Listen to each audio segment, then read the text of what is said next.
পাকেরা নবীর উম্মতেরা উসমানে গানি রাদিয়াল্লাহু আনহু এমন করে আল্লাহ পাকের এমন একজন আল্লাহর হাবিবের এমন একজন প্রিয় সাহাবী জানার সম্পর্কে আমার ভাইজানেরা বিরাট ভাবে সাহাবে کرام গণেরা তানার উপরে অনেক রকমের আশা করতেন।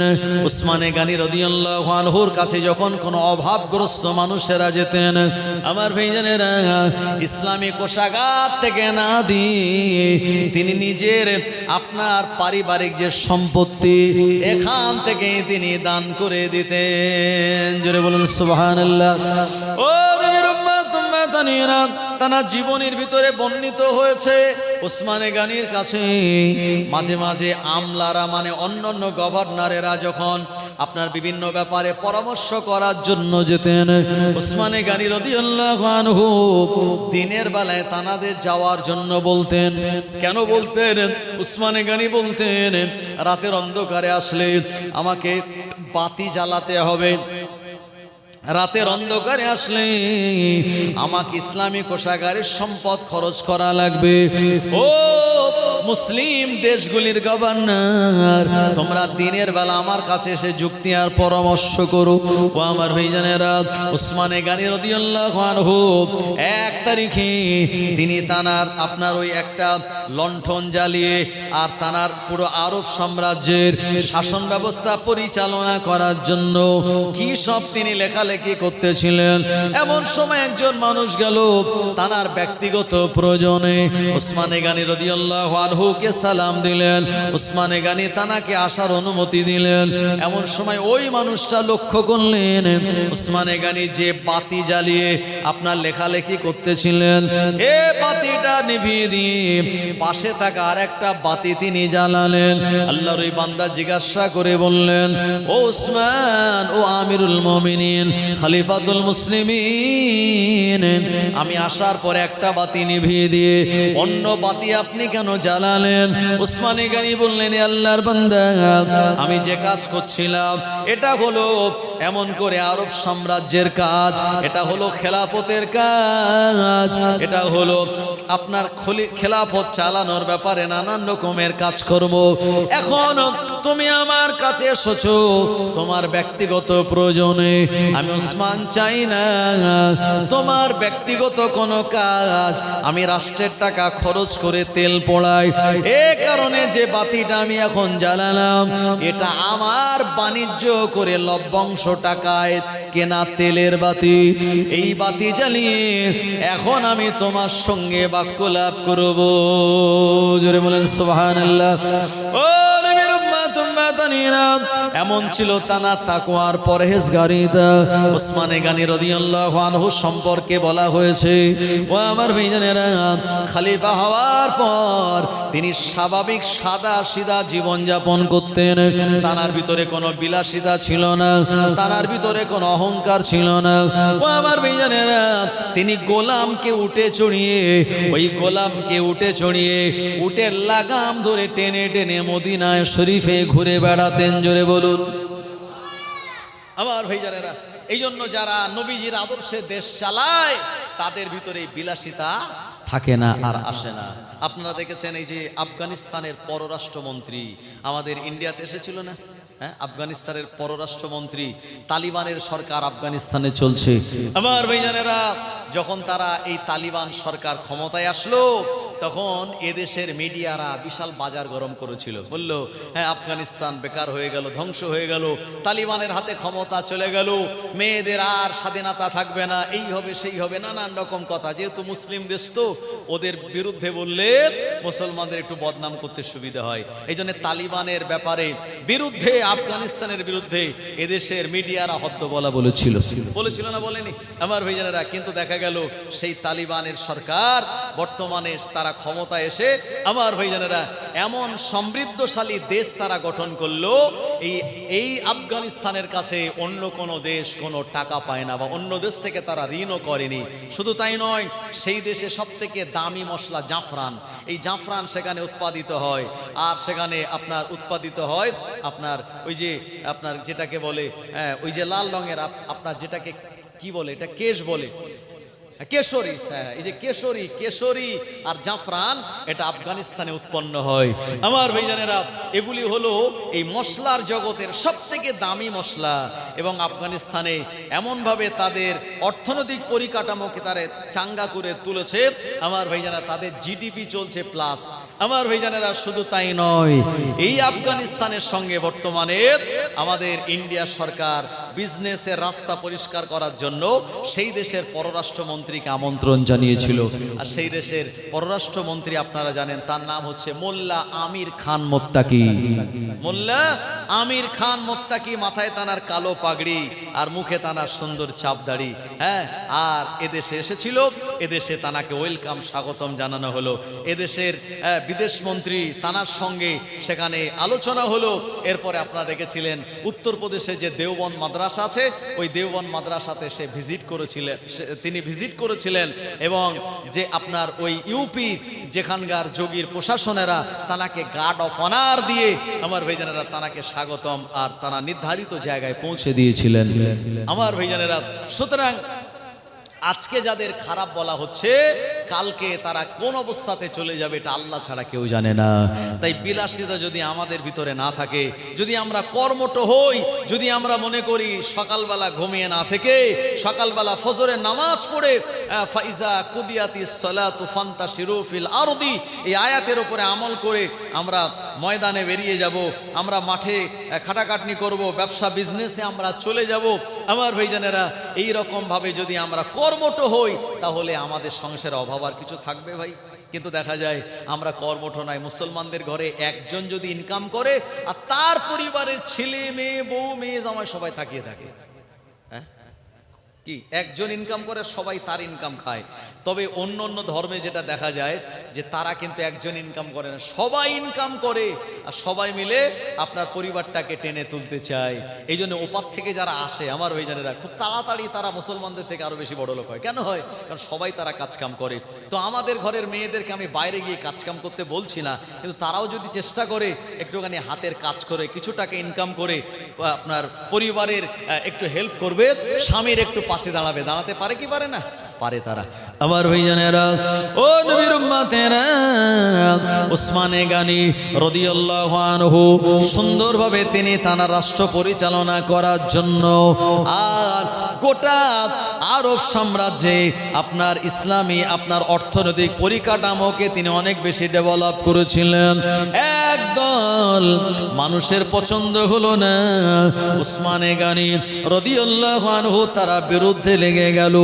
তারা এটা বলতে বলতে বলল, ওসমান গনি হলো দুর্বল খলিফা, এনার মতো দুর্বল খলিফা দিয়ে এই আরব সাম্রাজ্য চলে না। না না না, ওসমান গনি নয়, আমরা অন্য কোন ব্যক্তিকে খলিফা বনে দেখতে চাই। ও নবীর উম্মত উম্মাদানিরা, আল্লাহর নবীর প্রিয়তম সাহাবী ওসমানে গানি রাদিয়াল্লাহু আনহুর বিরুদ্ধে একদল মানুষেরা এরা একটা বিরাট আক্রমণ আপনার আন্দোলন করলো। তারা একটা বিরাট বিপ্লব গড়ে তুলল, আন্দোলন করে বলল, আমাদের দাবি হলো ওসমান গানিকে অপসারণ করতে হবে, তার খেলাফত আমরা চাই না। ওসমানে গানি রাদিয়াল্লাহু আনহুর বিরুদ্ধে আন্দোলন যারা করেছিল তারা সংখ্যায় কম ছিল।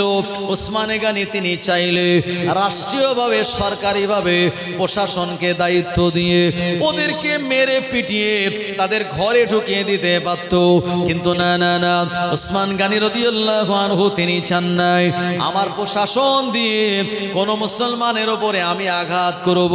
না না না, এমনটা করেননি বলে যারা মাথা চাড়া দিয়ে উঠেছিল তাদের পাওয়ারটা বেড়ে গেল। আর অন্যান্য দেশের যারা গভর্নর ছিল ওসমানে গনি রাদিয়াল্লাহু আনহুর বিরুদ্ধে তাদের কাছে গিয়ে কান গরম করলো। আল্লাহর নবী সাহাবী ওসমানে গনি রাদিয়াল্লাহু আনহু অন্যান্য গভর্নরদের এক জায়গায় ডেকে নিয়ে মদিনার মসজিদে মিটিং ডাকলো। সেই মিটিং এর ভিতরে আলোচনায় তিনি বললেন, এই রকম অরাজকতা বিশৃঙ্খলা এটা তো বরদাস্ত করা যাবে না। এই অরাজকতা বিশৃঙ্খলা আমি একা দমন করতে না পারলেও আমরা যদি সবাই মিলে দমন করি আমরা তো অবশ্যই দমন করতে পারবো। ও আমার ভাইজানেরা, যারা রাজ্যপাল হিসাবে নিযুক্ত হয়েছিল সিরিয়ার জমিনে হযরতে আমিরে মুয়াবিয়া, আপনার বসরাতে হযরতে আমর ইবনুল আস রাদিয়াল্লাহু আনহু, এনারা সামনে বললেন আমরা কঠোর হস্তে তা দমন করব। আপনি নবীজি জামাতা নবী সাহাবী আপনার বিরুদ্ধে এমন আন্দোলন করবে আমরা তা করতে দেব না। উসমানে গানী রাদিয়াল্লাহু আনহুর সামনে তানারা বললেও পরে কিন্তু কোনো স্টেপ তানারা নেন নাই।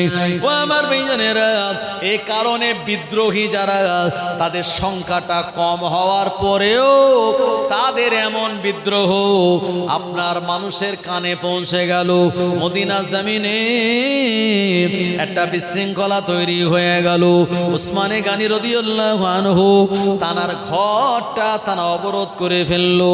এরা বলল উসমান গানীকে পদত্যাগ করতে হবে। উসমান গানীকে পদত্যাগ না করানো পর্যন্ত আমরা আমাদের আন্দোলন জারি রাখবো। জোরে বলুন নাউজুবিল্লাহ। আল্লাহর নবীর এমন এক মহাব্বতের সাহাবী, তানার বিরুদ্ধে যখন এমন আন্দোলন, তানার ঘরটাকে অবরুদ্ধ করে রাখা হলো। শুধু তাই নয়, উসমানে গানী রাদিয়াল্লাহু আনহুর পরিবারের মানুষজনেরা পানি যাতে না পায় সেই রকম ব্যবস্থা করে দেয়া হলো। পানি আর কারোর মাধ্যম দিয়ে তানার বাড়ির ভিতরে প্রবেশ করতে দেওয়া হয় না। এমন সময় হযরতে আলী রাদিয়াল্লাহু আনহু এই সংবাদ শোনার পরে চলে আসলেন। হযরতে আলী বিক্ষোভকারীদেরকে কঠোর হস্তে তিনি দমন করতে চাইলেন, কিন্তু তখন তিনি খলিফা নন, তিনি একজন সাহাবী। তানার একার দ্বারা হযরতে আলী রাদিয়াল্লাহু আনহু দ্বারা এই বিক্ষোভকারীদেরকে পরাস্ত করা সম্ভব হলো না। হযরতে আলী রাদিয়াল্লাহু আনহু ওই বিক্ষোভকারীদের এতটুকু বললেন, এ উম্মতেরা, তোমাদের এত বড় স্পর্ধা যে উসমানে গানীর বিরুদ্ধে তোমরা এমন আন্দোলন করো, বিক্ষোভ করো। ওই উসমানে গানীর হৃদয়টা এত নরম, কোন কবরে ধারে গেলে উসমানে গানীর চোখ দিয়ে পানি পড়তো। তোমরা কি দেখেছো? ওরা কোনো কথায় কান দেয় নাই। ও আমার ভাইজানেরা, হুজুরের জীবনীতে লেখা হয়েছে উসমানে গানী রাদিয়াল্লাহু আনহু কোন কবরবাসীর কাছ দিয়ে গেলে, কোন কবর দেখতে পেলে ওই কবরে দাঁড়িয়ে দাঁড়িয়ে ওই কবরটা জিয়ারত করার জন্য হাত তুলতেন। কারণ প্রিয় নবী শুনিয়েছেন, জুরুল কুবরাত ফাইন্নাহু তুযাক্কিরুল মাউতা, তোমরা বেশি বেশি করে কবর জিয়ারত করো। আমার আল্লাহ পাক এমন করে প্রিয় নবী যেন শুনিয়ে দিলেন, কবর জিয়ারত করলে মরণের কথা তোমাদের বেশি বেশি স্মরণ হবে। উসমানে গানী কবর দেখে এত কান্না কাঁদতেন আমার ভাইজানেরা, তানার চোখের পানিটা গড়িয়ে গিয়ে আল্লাহর জমিনটা ভিজে কাদা হয়ে যেত। উসমানে গানী রাদিয়াল্লাহু আনহু এক কবর দেখে কাঁদতে কাঁদতে আমার ভাইজানেরা তানার মাথাটা নুয়ে পড়তো। সাহাবীরা তানার দুটো হাত দুই দিক দিয়ে সে ধরে বলতেন, ও নবী সাহেব উসমান, হুজুর আপনি আর তো কাঁদবেন না। উসমানে গানী চোখ ভরা পানি নিয়ে বলতেন, কবর দেখলে আমার ভয় হয়।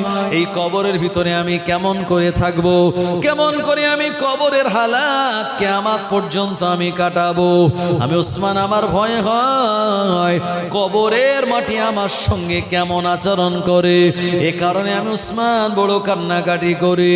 আর আমি আমার কবর দেখে যে আবেগ তৈরি হয়, এই আবেগকে আমি ধরে রাখতে পারি না। ও আমার ভাইজানেরা, এমন নরম হৃদয় সাহাবী উসমানে গানী রাদিয়াল্লাহু আনহুর ঘরের চারদিকটা তারা ঘিরে ধরে বিক্ষোভকারীরা তানার বাড়িতে পানি যাতায়াতের রাস্তা বন্ধ করে দিল। হযরতে আলী রাদিয়াল্লাহু আনহু তানার দুই সন্তান ইমাম হাসান হুসাইনকে বললেন, ও হাসান হাসান ও হুসাইন, উসমান হলো তোমাদের সম্পর্কে খালুজান। এই খালুজান তানার ঘরটাকে তোমরা পাহারা দাও, তানার বাড়িতে তোমরা পানি পৌঁছে দিও। উসমানে গানি তোমার খালুজানের বাড়িতে যেন কোনো বিক্ষোভকারী প্রবেশ করতে না পারে, এ ব্যাপারে তোমরা সজাগ দৃষ্টি রাখবে। ও আমার ভাইজানেরা, যুবক ইমাম হাসান হোসেন রাদিয়াল্লাহু আনহুমা, এনাদের বয়স তখন খুব বেশি নয়। ও আমার ভাইজানেরা, এ বয়সে যতটা পারলেন আমার এমন করে উসমানে গানি রাদিয়াল্লাহু আনহুর বাড়িতে তারা পাহারাদার হিসাবে থাকলেন। একটা সময় দুশমনেরা এরা সদা সর্বদা খোঁজ করতে লাগলো, কোন দিক দিয়ে গেলে, কোন রাস্তা দিয়ে গেলে উসমান গানিকে আমরা কতল করে দিতে পারবো। উসমানে গানি রাদিয়াল্লাহু আনহুর ঘরের বাইরে দরওয়াজায় তারা তালা লাগিয়ে দিল। মদিনার মসজিদে যেতে পারেন না, মদিনার মসজিদে নামাজের ইমামতি আর করতে পারেন না। গোটা মদিনার মসজিদে বিরাট একটা বিশৃঙ্খলার পরিবেশ। ও আমার ভাইজানেরা, জানারা জালিল কদর সাহাবে কেরামগণেরা এনারা ঘরের ভিতরে গিয়ে দরওয়াজা বন্ধ করে দিলেন। কেন? ফিতনা ফাসাদ ওই জামানায় বিরাট মারাত্মক আকার ধারণ করেছিল। উসমানে গানি রাদিয়াল্লাহু আনহুর কাছে হযরত আলী গিয়ে বললেন, ও নবী সাহাবী উসমান, আল্লাহর নবীর জবান থেকে আমি শুনেছি, নবীজি বলেছেন উসমান তুমি আদবের চাদর পড়বে। একদল নালায়েকেরা তোমার চাদরটা তারা টেনে খুলে নিতে চাইবে। আসরের চাদর মানে খেলাফতের চাদর, আর তানার চাদরটা টেনে নেওয়া মানে খেলাফত থেকে তানাকে নামিয়ে দেওয়ার কথা। আল্লাহ নবী এমন ইশারা তিনি দিয়ে গিয়েছিলেন।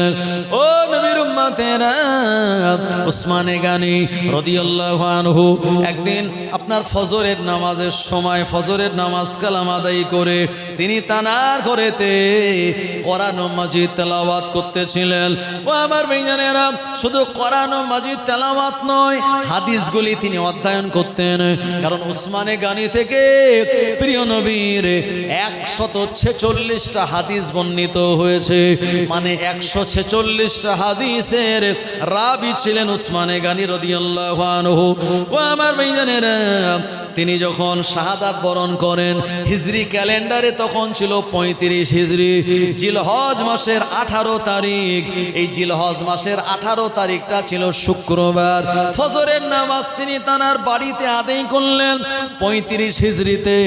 জিলহজ মাসের 18 তারিখে জুমার দিন ফজরের নামাজ কালাম পড়ে তানার নিজ হাতে লেখা এই কোরআন মাজিদ তিনি তেলাওয়াত করতেছিলেন। আমার আল্লাহ রাব্বুল আলামিনের প্রিয় নবী জানিয়েছেন, কোরআন মাজিদের একটা অক্ষর একটা লাফজ তেলাওয়াত করলে আল্লাহ পাক আমাদের নামায়ে আমলে 10টা করে নেকি আর সওয়াব দান করে দেবেন। জোরে বলুন সুবহানাল্লাহ। এ কোরআন মাজিদ যখন তেলাওয়াত করতেছিলেন আর সারা রাত ইমাম হাসান হোসেন রাদিয়াল্লাহু আনহুমা পাহারা দিয়ে তানারা ফজরের নামাজ পড়ে আপন ঘরে চলে গিয়েছেন। আর অন্যান্য সাহাবীরা যারা পাহারা দেওয়ার কাজে নিযুক্ত ছিলেন তানারা একটুখানি সারা রাত পাহারা দিয়ে ঘুমের কোলে তানারা ঢলে পড়েছেন। ও আমার ভাইজানেরা, ও মায়েরা, বোনেরা, নবীর উম্মতেরা, এ সময় দুজন বদমাইশ লোক এরা উসমানে গানি রাদিয়াল্লাহু আনহুর বাড়ির ভিতরে প্রবেশ করলো। কিতাবের ভিতরে এই লোক দুটির নাম লেখা হয়েছে যারা উসমান গানি হুজুরের বাড়ির পাঁচিল টপকে প্রবেশ করলো। একজনের নাম হলো সুদান ইবনে হুমরান, আর আরেকজনের নাম হলো কিনানা ইবনে ইয়ামান। কিনানা ইবনে ইয়ামান এবং সুদান ইবনে হুমরান, এই দুইজন বদমাইশ এরা উসমানে গানি রাদিয়াল্লাহু আনহুর আপনার বাড়ির পাঁচিল টপকে তানার বাড়ির ভিতরে প্রবেশ করলেন। উসমানে গানি রাদিয়াল্লাহু আনহু কোরআন মাজিদ তখন তেলাওয়াত করতেছিলেন। হঠাৎ করে হুজুরের দাড়ি মোবারকটা একজন ধরে নিয়ে টান দিয়ে হুজুরের সঙ্গে বেয়াদবি করা শুরু করে দিল। উসমানে গানি রাদিয়াল্লাহু আনহু আহারে তিনি অবাক হয়ে গেলেন, আরে তোমরা কারা? ওরা বলল আমরা আমাদের পরিচয়, আর আমরা হলাম তোমার চরম শত্রু। একবার জোরে বলুন নাউজুবিল্লাহ। এমন নরম মনের সাহাবী, জান্নাতের সুসংবাদ যিনি পেয়েছিলেন, তানারও শত্রু ছিল দুনিয়া জমিনে। দাড়ি ধরে হুজুরের যখন নাড়া দেয়, হুজুর কষ্ট পান। হযরত উসমানে গানি তখন বয়স হয়েছিল 82 বছর। ও নবীর উম্মত উম্মাতানিরা, 82 বছরের উসমানে গানি রাদিয়াল্লাহু আনহুর দাড়ি ধরে তারা যখন টানাটানি করতে লাগলো, উসমানে গানি বললেন তোমরা কারা? তোমরা কি মুসলমান নও? ওরা বলল হ্যাঁ হ্যাঁ আমরা মুসলমান। উসমানে গানি বললেন তোমাদের মুখেও তো দাড়ি আছে, আমার দাড়ি ধরে তোমরা কেন টানতেছো? বললো তোমাকে দুনিয়া জমিনে আর বাঁচিয়ে রাখবো না, এখান থেকে বিদায় করে দেব, কারণ তোমার মতো নরম খলিফা আমাদের পছন্দ নয়। ও নবীর উম্মতেরা, উসমানে গানির কাছে গিয়ে যারা বলল তোমার মতো নরম খলিফা আমাদের পছন্দ নয়, ওমরে ফারুকের সময় তারাই বলেছিল তোমার মতো ওমরের মতো গরম খলিফা আমাদের পছন্দ নয়। আসলে এমন ব্যাপার তাদের নয়, এদের কথা হলো আমরা অপরাধ করব, অন্যায় করব, জুলুম করব, অত্যাচার করব, শরীয়ত অনুযায়ী বিচার করা যাবে না, এটাই তাদের দাবি ছিল। ওই কথাটা সরাসরি বলতে না পেরে এরা এইভাবে কথাটা ঘনিয়ে বলল। আর উসমানে গানি রাদিয়াল্লাহু আনহু তার সামনের কোরআন শরীফ যখন মাটিতে পড়ে যাওয়ার উপক্রম হলো, উনি কোরআন মাজিদকে ধরে নিয়ে ও আমার ভাইজানেরা বুকে জড়িয়ে ধরলেন। এমন সময় এই আপনার যে নাম আমি আপনাদেরকে বললাম, যার নাম হলো কিনানা ইবনে আপনার বিশর, এ তখন উসমানে গানি রাদিয়াল্লাহু আনহুর আপনার গর্দানের ঘাড়ের দিকে একটা আঘাত করে দিল। উসমানে গানি রাদিয়াল্লাহু আনহুর মস্তক মোবারক আল্লাহ পাকের কোরআন মাজিদের উপরে পড়ে গেল। আর সুদান ইবনে হুমরান আমার ভাইজানেরা, এ সময় উসমানে গানি হুজুরের এই গলার এখান দিয়ে ছুরি চালিয়ে দিল। ও নবীর উম্মত উম্মাতানিরা, হুজুরের শ্বাসনালী খাদ্যনালী কেটে গেল। আর ইসলামের তৃতীয় খলিফা আল্লাহ নবীর হাতে হাত দিয়ে যিনি 34 বছর বয়সে ঈমানের কালেমা পড়েছিলেন, নবীজি জানাকে ভালোবেসে তার 2 জন কন্যাকে তার সঙ্গে বিবাহ দিয়েছিলেন, যিনি নিজে হাতে কোরআন মাজিদ জমা করেছিলেন, লিখেছিলেন, এমন একজন সাহাবী উসমানে গানি রাদিয়াল্লাহু আনহুকে 35 হিজরিতে 82 বছর বয়সে তাকে জনমের মতো শহীদ করে দেয়া হলো। সবাই বলুন ইন্না লিল্লাহি ওয়া ইন্না ইলাইহি রাজিউন। উসমানে গানি রাদিয়াল্লাহু আনহুকে শহীদ করে দেওয়ার খবরটা যখন ছড়িয়ে গেল, সাহাবীরা ঝরঝর করে কাঁদতে লাগলেন। ও আমার ভাইজানেরা, আল্লাহ নবী সাহাবীরা উসমানে গানি রাদিয়াল্লাহু আনহুর লাশ মোবারকটা রেখে আমার ভাইজানেরা তানারা কাঁদতে লাগলেন। অনেক সাহাবীরা বললেন আর দেরি করা যাবে না, হুজুরকে তাড়াতাড়ি দাফন করে দিতে হবে। ও আমার ভাইজানেরা, ফজরের সময় জুমার দিন তানাকে শহীদ করে দেওয়া হলো। আর ওই দিন আপনার মাগরিবের পরে আর এশার মাঝামাঝি সময় আমার ভাইজানেরা তানার জানাজা হবে বলে নিয়াত করা হলো। এ সময় জানাজা নামাজের ইমামতি করবেন কে? এ সময় বিরাট বিশৃঙ্খলা তৈরি হলো। সাহাবীরা মদিনা জমিনে একটা বিরাট ফিতনার মধ্যে পড়ে গেলেন। যারা উসমান গানিকে হত্যা করেছিলেন, শহীদ করেছিলেন, তারা মিছিল বার করলো, বিরাট এক বিশৃঙ্খলার পরিবেশ তারা তৈরি করে ফেললো। আল্লাহ নবী যারা সাহাবীরা বয়োজ্যেষ্ঠ, এমন ফিতনা ফাসাদ দেখে তারা ঘরের ভিতরে প্রবেশ করলেন। আর যারা যুবক সাহাবী, এনারা দায়িত্ব নিয়ে উসমানে গানি রাদিয়াল্লাহু আনহু আপনার তানাকে হুজুরকে আপনার কাফন দিলেন। কারণ যারা ইসলামের জন্য শহীদ হন তাদের গোসল দেওয়া লাগে না। আমার ভাইজানেরা, যে কাপড়ে থাকেন তাদের ওই কাপড়েই দাফন দেওয়া লাগে। উসমানে গানী রাদিয়াল্লাহু আনহু যে জুব্বাটা পরেছিলেন ওই জুব্বা সমেত তানার উপরে আর একটা কাফনের কাপড় দিয়ে তানাকে আপনার কাফন পরানো হলো। এরপরে জানাজা নামাজের জন্য এলাহান করা হলো। ওই সময় বদমায়েশেরা গোটা মদিনা শরীফে এত বিক্ষোভ, এত বিশৃঙ্খলা তৈরি করে দিয়েছিল, অন্যান্য শান্ত মনের মানুষেরা ঘর থেকে তানারা বার হতে পারলেন না। উসমানে গানী রাদিয়াল্লাহু আনহু জানাজা নামাজে মাত্র 70 জন নবীজি সাহাবীরা হাজির হতে পেরেছিলেন আতঙ্কের ভিতরে। শুধু তাই নয়, তানার জানাজা নামাজের ইমাম যিনি হয়েছিলেন ওই সাহাবীর নাম হলো হযরতে জুবাইর ইবনে মুতঈম রাদিয়াল্লাহু আনহু। হযরতে জুবাইর ইবনে মুতঈম রাদিয়াল্লাহু আনহুর ইমামতিতে উসমানে গানী জানাজা নামাজ হয়ে গেল। কোন জায়গায় দাফন দেয়া হবে একটা জায়গা সাহাবীরা ঠিক করলেন, এটা হলো জান্নাতুল বাকির ভিতরে একটি জায়গা। জান্নাতুল বাকির ভিতরে একটি জায়গার নাম হলো হাস্যে কাউকাব, এই ভূমির নাম। এই হাস্যে কাউকাব নামক ওই জায়গার ভিতরে আল্লাহ নবী সাহাবী উসমানে গানী রাদিয়াল্লাহু আনহুকে কবরস্থ করা হলো, তানায় দাফন দেয়া হলো।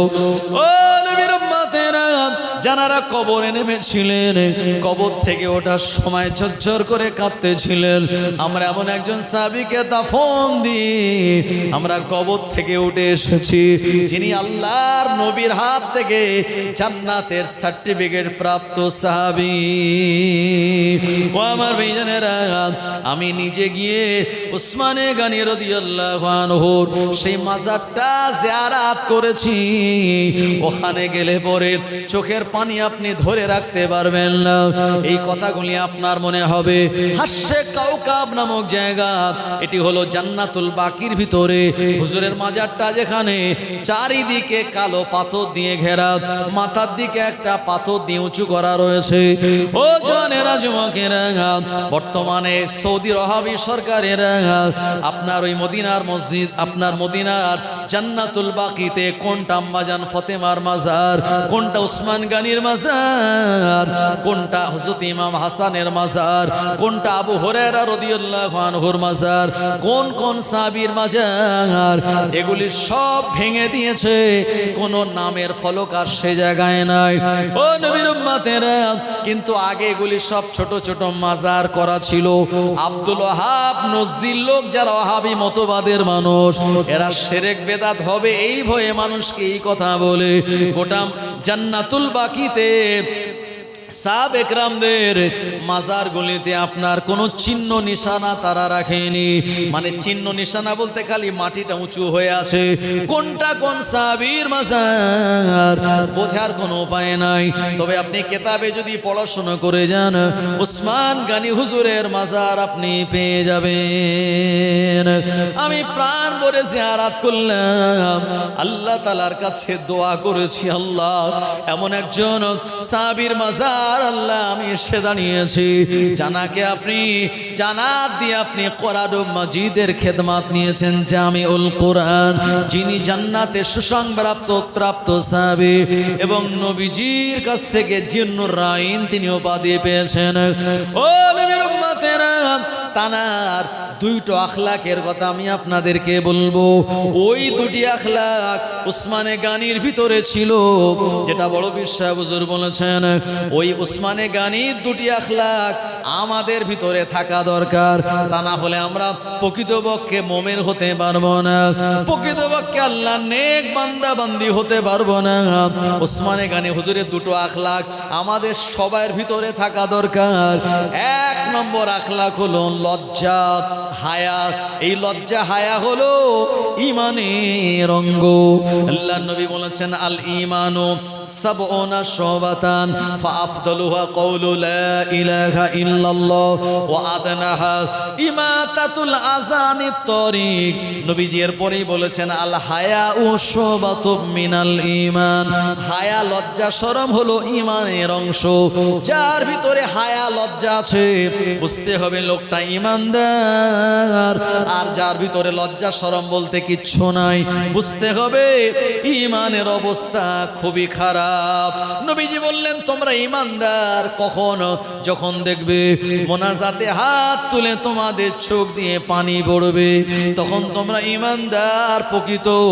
আর হাত তুলে যখন চোখ দিয়ে পানি আসবে না, এটা দুর্বল ঈমানের আলামত। তাই উসমানে গানির আদর্শ হলো লজ্জা করা, এমন করে হায়া লজ্জা নিজের ভিতরে থাকা। তার দ্বিতীয় নম্বর গুণ হলো দানশীলতা, বেশি বেশি আল্লাহর জন্য দান করা। আমাদের ডাক্তারের কাছে যাওয়া লাগতো না, কবিরাজের কাছে যাওয়া লাগতো না, বড় বড় রোগ আল্লাহ দিতেন না, যদি আমরা সেই পরিমাণ মানে টাকার পরিমাণ আমরা দান করতাম। ও নবীর উম্মতেরা, দান করা থেকে আমরা অনেক দূরে।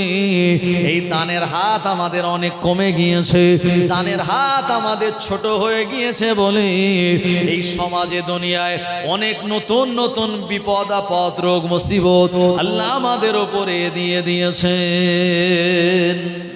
তাই দুটি উসমানে গানির সিফাত, একটি হলো লজ্জাশীলতা, আরেকটি হলো দান করার প্রবণতা। আল্লাহ আমাদের সবার ভিতরে যেন নিয়ে আসেন, সবাই বলেন আল্লাহুম্মা আমিন। তাই আমি আজকে আপনাদের কাছে আর টাকা পয়সা চাইবো না, দানের কথা বলছি না। আগামীকাল হযরতে আলীউল মুর্তজা রাদিয়াল্লাহু আনহু তানার জীবনী আমি আলোচনা করব ইনশাআল্লাহ। তাই আগামীকাল এই জীবনী জলসা মানে চতুর্থ রজনী হবে। আর চার খলিফা আবু বকর, উমর, উসমান, আলী রিদওয়ানুল্লাহি তাআলা আলাইহিম আজমাইন, এই চারজনের আলোচনা আগামীকাল শেষ হবে। তাই আগামীকাল হযরতে আলী হুজুরের জীবনী আলোচনা করে আমি আপনাদের কাছে দানের কথা বলবো। তাই আমি আপনাদেরকে একটুখানি অ্যালার্ট করাচ্ছি, আগামীকাল যখন আসবেন সঙ্গে করে একটু বেশি করে টাকা পয়সা আনবেন, একটু নিয়াত করে আসবেন। আব্বা মা বিদায় নিল, মারাক্কর জীবনী জলসায় দান খায়রাত করে আব্বা মায়ের রুহের মাগফিরাতের জন্য একটু দোয়া চাইবো। আমার ভাইজানেরা সবার জন্য দোয়া।